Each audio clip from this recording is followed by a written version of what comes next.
শিক্ষার্থীদের এক দফা দাবির মুখে শেখ হাসিনা প্রধানমন্ত্রীর পদত্যাগ ও দেশ ত্যাগ পরবর্তী চন্দনাইশের শান্তি সমাবেশ, বিজয় মিছিল, দোয়া মাহফিল ও দুস্থদের মাঝে খাবার বিতরণ করেছে বিএনপির নেতাকর্মীরা। আনন্দ মুখর পরিবেশে গত সোমবার ও মঙ্গলবার সকাল থেকে বিকেল পর্যন্ত চন্দনাইশ উপজেলা পৌরসভা ও ২০০০ পৌরসভায়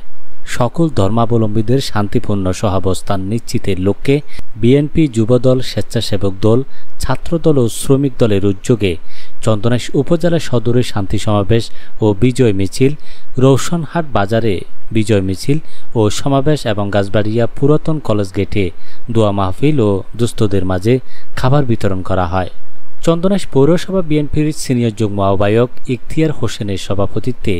বিজয় মিছিলে প্রধান অতিথি ছিলেন চন্দনাইশ উপজেলা বিএনপির সিনিয়র যুগ্ম আহ্বায়ক জাহাঙ্গীর আলম। অন্যান্যদের মধ্যে উপস্থিত ছিলেন চট্টগ্রাম দক্ষিণ জেলা স্বেচ্ছাসেবক দলের সভাপতি মঞ্জুরুল আলম তালুকদার,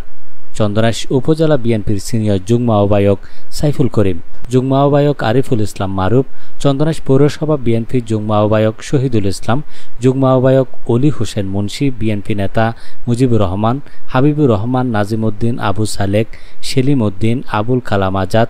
আব্দুল মজিদ শাহ, তরিকুল ইসলাম টুটুল, আজম খান,